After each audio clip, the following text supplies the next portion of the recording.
مثلا یه درخت بگیر از اول رابطه بده بگویم بزرگش کن. این چیه بابا؟ این شیطونه دخترم، به زور گرفتمش. حواست بهش باشه تا بیام آتیشش بزنیم. باشه حواسم هست.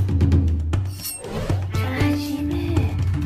چی میگی صدات نمیاد؟ شیشه سیری چجوری صداش بیاد؟ وایسا الان درشو وا میکنم. چه آدم ساده‌ای هستی تو. بابات 20 سال زحمت کشید که منو بنده تو شیشه. همه زحمات چه باده. تو که اصلا تو شیشه نبودی. چی میگی؟ تو خودت دیدی من تو شیشه بودم. آخه تو چجوری تو این شیشه کوچیک جا میشی؟ من که باورم نمیشه. منو سر لج ننداز، دوباره میرم تو شیشه تا ببینی ها. خب بیا برو ببینم. دیدی؟ کاری که بابام تو 20 سال کرد من تو 1 دقیقه کردم. آخه خدایا، تا این زنا هستن دیگه چرا ما رو آفریدی؟